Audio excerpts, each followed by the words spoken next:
Birds are beautiful creatures. You might even go as far as to call them majestic. But an under-discussed aspect of birds is just how varied they are. Some of them are so astoundingly one-of-a-kind that there's truly no other bird like them. These are the most unique birds in the world.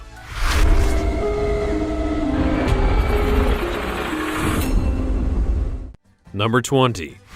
The Potu bird.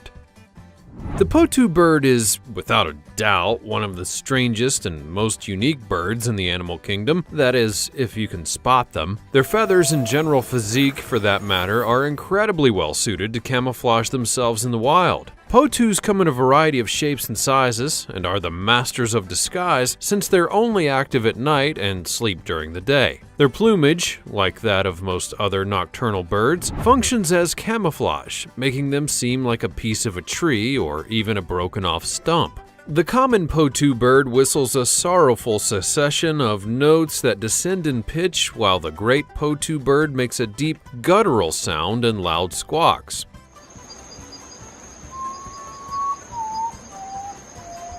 Many visitors have been scared by these eerie sounds, which have even inspired some crazy folklores about ghosts. The common Potu's cry is said to be the melancholy lament of a spirit in love with the fairway spirit of the moon. Potu birds have enormous mouths, while also having short beaks, and during the night their big jaws help them to capture moths, beetles, and other insects. Potus do lay a single egg, but instead of creating a nest, they put it in the crevice of a tree or a broken-off stem. Before we go on, like this video, smash the subscribe button, and click the notification bell right now, or this centipede will crawl on your face when you're sleeping. Now it's time for the sweet topic.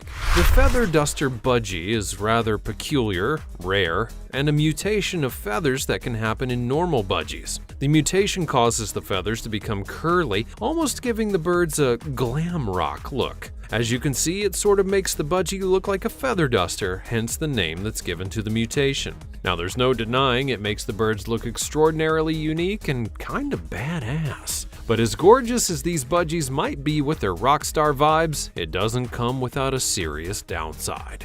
The very same genetic mutation that gives budgies these dazzling curly feathers are also drastically reducing their lifespan. They may be pretty, but they're destined to die young. It's so very sad. As always, comment down below using the hashtag #SweetTopic and let us know your opinion in relation to what we just showed you on the screen. Number 19. The Tufted Puffin. Puffins in general are a very strange and unique bird. Just look at the name. These fairly small birds are black seabirds with a stocky build and a large head. Adults are mostly black with the exception of a white face and a long golden plume that curls over the back of their head and neck. The bill is big and reddish-orange, with a vivid orange-yellow plate across the base of the bill. The tufted puffin is mostly found in the North Pacific, inhabiting open seas, islands, and cliffs along the shoreline. When breeding, it has a bigger head than other puffin species and is easily distinguished by its strong white face mask and golden head plumes, which are particularly noticeable during the mating season. It is possible for the tufted puffin to catch and keep a large number of tiny fish in its beak, often 5 to 20 fish at a time, in order to bring them to the babies in the nest. Adults consume their own food while still submerged in the water, and the first tufted puffin was discovered in Alaska and was at least 6 years old, which made it the oldest living puffin of all time. That's not as old as I would have thought these birds could live. Oh, those poor little puffers. Number 18. Hoatzins. Now, all I can say is wow. This next bird really looks like something from a time lost or a prehistoric age. You know, something that would have roamed with dinosaurs and cavemen. What is the name of this super colorful and wonderful bird, you may ask? Well, it's none other than the Hoatzin. The Hoatzin's a rather petite bird of size and boasts a turquoise and orange-haired appearance, and these colorful buddies are a neotropical bird, living in the Amazon basin along slow-moving rivers and lakes. Because Hoatzins have such a distinct appearance, make such loud calls, and often live in social groups, it's not all that surprising that they're frequently found in their habitat and tend to make themselves a pretty easy target for prey. Here's a pretty crazy fact about the Hoatzin. They share a very strange similarity with cows. Hoatzins digest their food using bacterial fermentation, just like cows, goats, and sheep. The Hoatzin is the only bird in the world that has stomach compartments situated deep in the belly rather than in the rest of the digestive tract. Because the bird's diet consists almost entirely of leaves, which feed to the crop where bacterial fermentation takes place, the process is actually started by the crop itself. One of the drawbacks, though, of this bacteria, well, it can smell really awful. The Hoatzin is sometimes referred to as the stink bird because of the foul-smelling bacteria that they emit. Number 17. The Kakapoo. Now, speaking of stinky, another rather unusual bird is the Kakapoo, which is a large nocturnal flightless lek-breeding parrot, and this flightless bird has a cute owl-like face belonging to the Katinga ecosystem in New Zealand. The adult Kakapoo is a deep green with yellow and black, while the baby is more of a yellowish color. All of this to say, these little parrots are actually pretty adorable. The male's deep booming and squawky calls summon mates to leks, where males engage in mating. In fact, both males and females make a high-pitched, shrill cry, and there are many other birds that could be confused with the Kakapoo, yet their nocturnal habits really differentiate them from any possible confusion. Since there are only a few managed breeding sites in the area, the chances of a Kakapoo being misidentified are extremely low. The Kakapoo is also considered to be a critically endangered species and is currently the focus of some fairly large conservation projects. Before humans arrived, New Zealand's forests were home to an abundance of bird species. However, due to overhunting and other predators,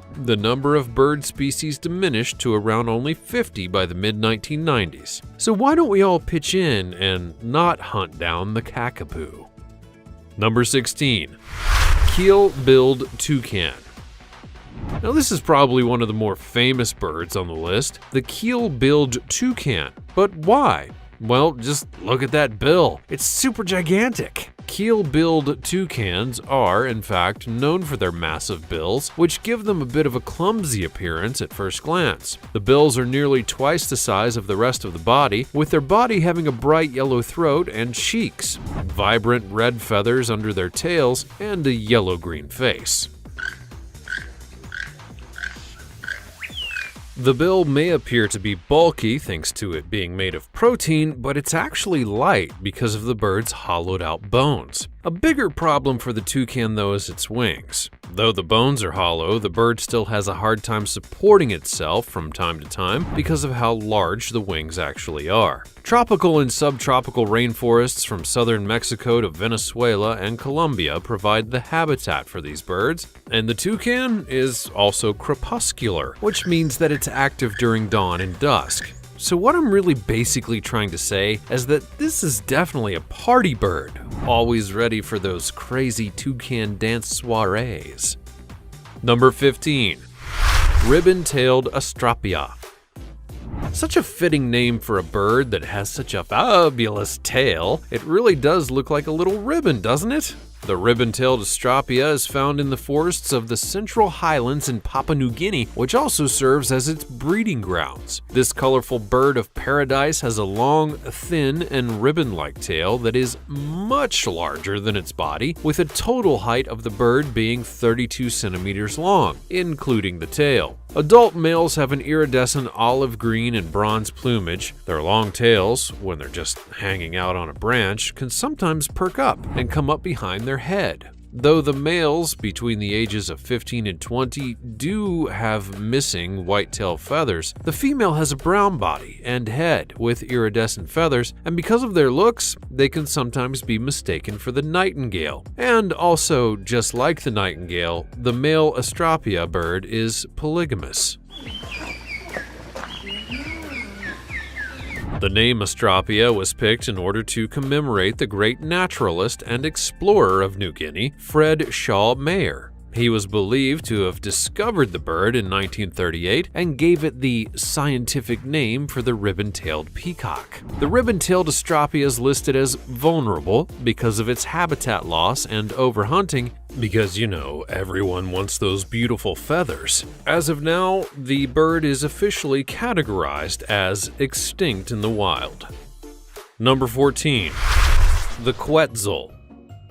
Speaking of birds with super long tails and wonderful tropical feathers, the next bird on our list definitely fits the bill. The Quetzal is also known for its vibrant plumage, and the long tail feather of the bird, which easily surpasses the length of the bird's body, is its most distinctive physical attribute, much like the Astrapia. The Quetzal is mostly green in color with a red breast and can only be found in regions of Mexico and Central America, and even then only in the distant highland and cloudy forest locations like Guatemala's highlands.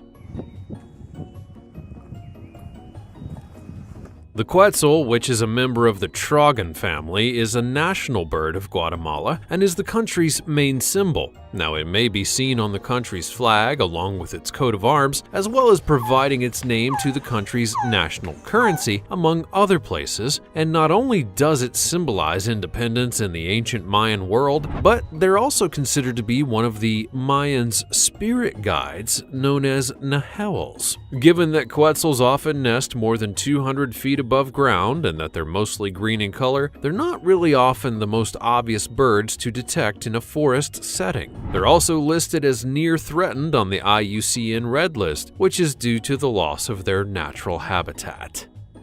Number 13. Magnificent frigate birds. Now, could you imagine being so cool that scientists would put the word magnificent directly in front of the name of your species? How cool would these birds really have to be? Well, magnificent frigate birds are fairly big seabirds with long angular wings that are distinctive in appearance, and they also have a tail that's deeply forked and is often retained closed in a pointed position. The bill is long and strong with a noticeably hooked tip at the end of each side. And the magnificent frigate bird is primarily black, with a few patches of white on its head, chest, and belly. The females are distinguished by a white breast and a black head, and juveniles start off with a white head and belly, and as they get older, their heads get darker. Younger birds also have a faint tan stripe on the top wing, the same as the adult. When males are capable of breeding, they become totally black, with the exception of a bright red neck pouch that is not always visible. This depends on the angle that you look at the bird. Though, look at that little sack. I wonder what they keep inside of that thing. Despite the fact that they're an oceanic bird, they don't really dive for fish. Instead, they skim fish off the surface of the water or chase after other birds, causing them to abandon their recent meal, all in order to escape. Number 12. The sand grouse. SpongeBob SquarePants? More like sand grouse sponge feathers. The bird called the sand grouse is seriously able to transport water back to the nest by carrying it inside of its feathers, all so that it can rehydrate its little chickies. It seems to be impossible, and for decades, experts believed it to be a hoax that was created by the media. However, this is actually not the case. The male flies up to 20 kilometers to a small watering hole in the chill of the desert morning, wades into the water up to his belly, and then gathers it by the process of rocking. The bird fills up by shifting its body from side to side and vigorously shaking its belly feathers in the water, and this process can take up to 15 minutes. A sand grouse is capable of absorbing and transporting 25 milliliters of fluids, and this is because of its coiled, hair-like extensions on the feathers of its belly. That's a little more than 2 tablespoons. Once the male sand grouse is returned across the desert with his life-giving feathers, the chicks then congregate around him and use their beak like tiny squeegees to milk the water from their father's belly feathers, which they probably really needed considering that they live in the Sahara Desert and all. Nature does really seem to find a way of working itself out. Number 11. The marabou stork. These are some of the craziest looking storks ever, if I may say so myself. Marabou storks have hollow toe bones in addition to hollow leg bones, and that's important for the adaptation of flying in such an enormous bird. The African marabou stork has a wingspan of 2.66 meters, standing at a height of 1.5 meters. The males are distinguishable by their enormous air sacs and are somewhat bigger and taller than the females. A long crimson pouch hangs from the neck of the stork. But they are always ready to exploit any opportunity for a meal. And during courting rituals, this pouch is employed to impress the ladies. During the breeding season, the bare 18-inch inflated pink sac stands out even more, working as a sort of resonator, connecting directly to the left nostril and enabling the bird to generate a guttural croaking sound. The marabou stork is normally quiet. However, if it does feel threatened, it's going to make a beak clacking sound, which is actually pretty terrifying. But what does the marabou stork eat? Well, the same thing as vultures, actually. Everyone else's leftovers. Although it may not seem so nice to humans, marabou's behavior is very important to the ecology in which they live. By picking at corpses and decaying garbage, the stork aids in the prevention of infection transmission of diseases. They're scavengers that devour anything from termites to flamingos, along with tiny birds and animals, as well as human garbage and dead elephants. Ew. Number 10. The standard winged nightjar. The next bird kind of sounds like it should be the name of a new superhero in the Batman universe. Nightjar, long-lost brother of Nightwing. The standard winged nightjar usually stands between 8 and 9 inches tall and has a song which is a kind of churring trill. The plumage is largely multi-shaded gray with brown-toned collar, and the standard winged nightjar has no white spots in the wings or its tail like other nightjars do. The wide white band across the otherwise totally black bird distinguishes the male from the female. During the mating season, males develop a 9th main feather on each side of the wing, which will develop to roughly 15 inches, or 38 centimeters in length, which amounts to being significantly longer than the length of the body. After the mating season, it frequently loses this long decorative wing feather, which either falls off or gets broken off, and there are no further differences in plumage between males and females after that. This bird is an African nightjar that lives in dry savanna areas from Senegal to Ethiopia, and its range extends from Gambia and western Liberia through central Cameroon, north to the Democratic Republic of Congo, southern Sudan, and probably even into northeastern Kenya, though they're usually found along the coast from Liberia to western Cameroon, as well as southeastern Uganda during the dry seasons. Number 9. The Cock of the Rocks. Now, no, we're not talking about some festival featuring your favorite 80s hair metal bands. We're talking about one of the most distinctive and beautifully original birds on the list, the Cock of the Rocks. And yes, that is really its name.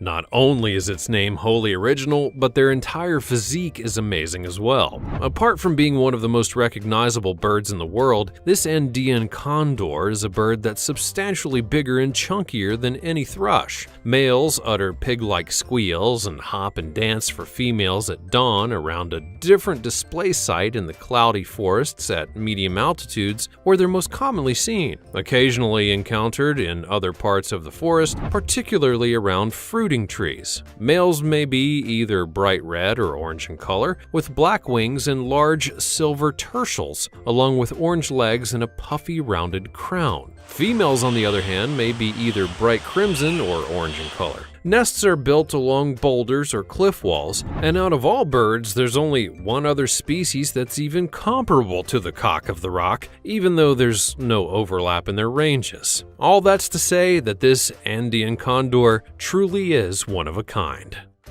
Number 8. The Hooded Pitahui. Now, I think we've all heard of poisonous snakes, spiders, and even frogs, but have you ever heard of a poisonous bird? Well then, let me introduce you to the Hooded Pitahui.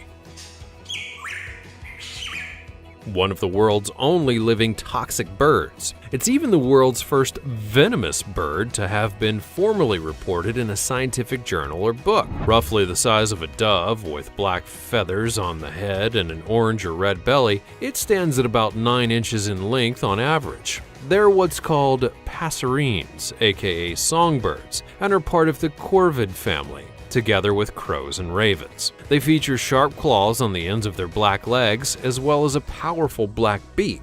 The colors and odors of the hooded pitahui are assumed to be aposematic, meaning that they're intended to deter predators from attacking. This bird is found in the rainforests and tropical jungles of New Guinea, an island situated north of Australia. These birds are omnivorous birds, meaning that they'll consume a wide range of both plant and animal items, such as berries and insects. Corazine, a New Guinea beetle, is also a component of their diet, and is thought to be the source of the deadly qualities of the bird. So, if by some crazy chance you do see this bird in the wild, run away as fast as you can. Number 7. The three-wattled bellbird. These little wormy things on the three-wattled bellbird seem weird, but that's just the male that has these 3 slim, elongated gray-black wattles, the worm-like skin thingies hanging from his beak. The female lacks these wattles and has a completely different appearance than the male, but both sexes do have a huge black beak and a robust body. The female has an olive green head with thin yellow lines, a small yellow eye ring, and a brilliant yellow underside, along with broad dark olive green stripes. The female is therefore well camouflaged under the canopy's luxurious greenery. The male, on the other hand, has a dazzling white head, neck, and chest, as well as a consistent chestnut rufous hue all over his body. So he's not really so great at camouflage, but is awesome for attracting mates. This bird may be found between eastern Honduras and western Panama in the intermediate to upper forest levels of the lowlands, all the way to elevations of 900 to 3,000 meters or above. Outside of the mating season, it's frequently found at lower altitudes in the woodlands where this bellbird hangs out, and has an unpleasantly strange bonk that's often heard. This is actually the mating call of the bird. Because the bellbird sings among the topmost branches of the canopy, its well-projected cry may be heard up to half a kilometer. Number 6. The Sri Lanka frogmouth. The Sri Lanka frogmouth resides in the western Ghats of South India and Sri Lanka, and is a tiny nocturnal bird with a length of around 22 centimeters. These birds are sexually dimorphic, meaning that each sex has its own feather colors, with males being a light gray-brown and females being chestnut. The males also have a speckled crown and narrow barring. Their eyes are surrounded by short, stiff bristles, while the bill is broad and hooked in the middle. The eyes are forward-facing, and the nose is slit-like. Frogmouth species in deep tropical woods, evergreen woods, and bamboo thickets sleep in trees and might actually be found in plantations from time to time. Insects, beetles, and moths make up what these nocturnal birds eat, while moss, down feathers, lichens, and bark are used to construct the nest. A single egg is deposited, and both parents incubate it in turn. Finally, there's some co-parenting in the animal world. Number 5. The King of Saxony. Now, we had one bird that had magnificent in the name, and this time we've got one that's a king? Well, what's next? A bird that's called a fish? The King of Saxony is a bird of paradise, and is a monotypic genus with just one member, which is kinda lonely. But what's even lonelier is that the bird is only found in New Guinea's highland forest. Natives of Papua New Guinea and Western New Guinea refer to the bird as kasaba, which is a human interpretation of the male's loud booming cry.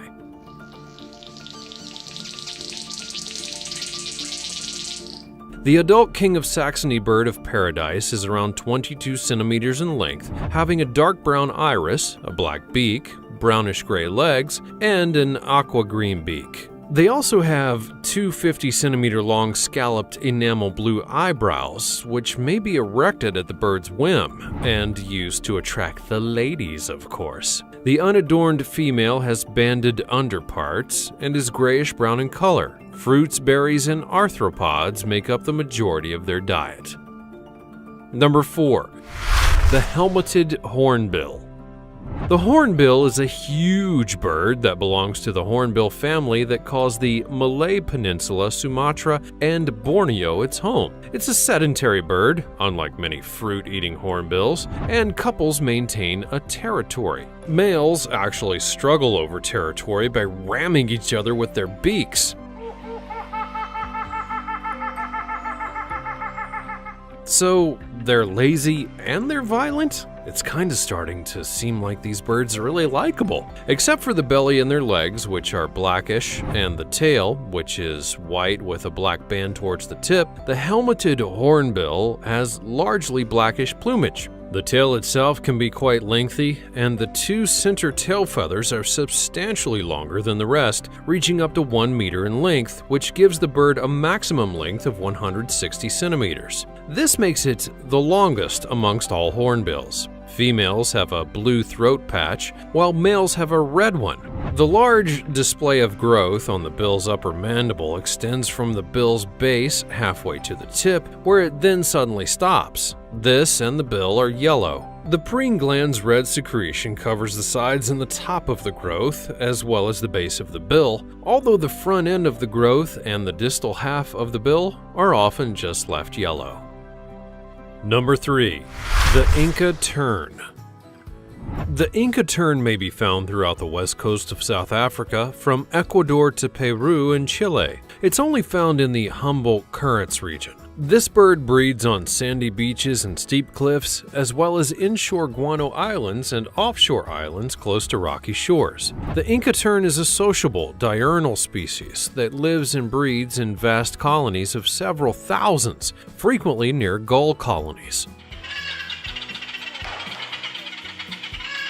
When eating, Inca terns often mingle with whales and sea lions, snatching food from these fellow marine creatures. They eat by diving from a great height after a short flight above their food, or by surface dipping, which involves swimming or sitting on the water and picking the food up from the surface. They can't swim very well since their webbed feet aren't really that large, so instead they stay put with their habitat. However, non-breeding birds may actually migrate depending on food availability. Number 2. The golden pheasant.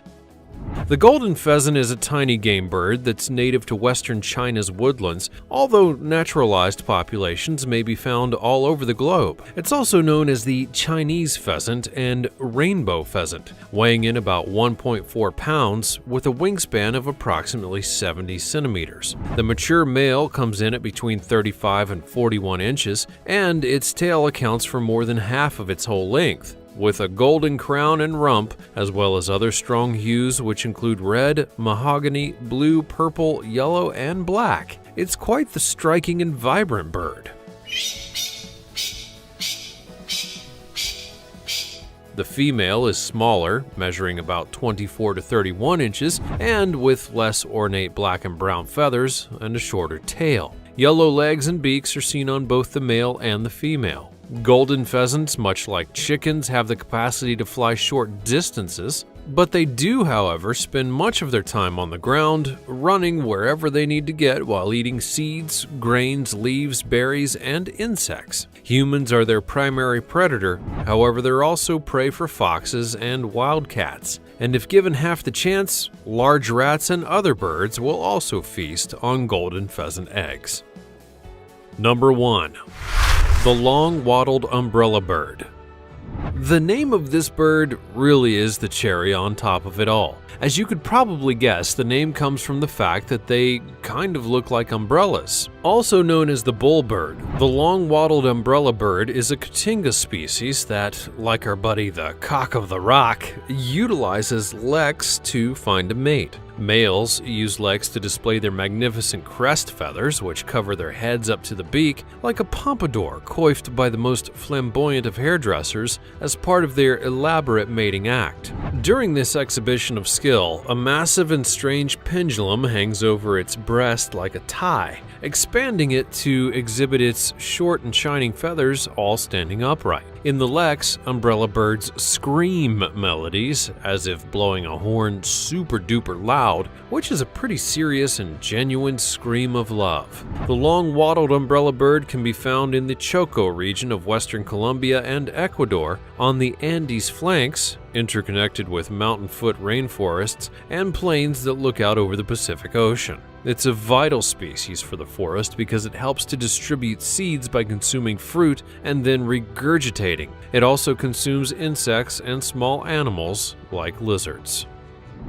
Now, if there's one thing that we can take away from this list, it's that the world of birds isn't just pigeons and little robins and cardinals. There really are some fascinating and incredibly beautiful birds around the world. Which of these birds did you find the most colorful and friendly? Let me know in the comments below. Also check out the other cool stuff showing up on the screen, and I'll see you next time.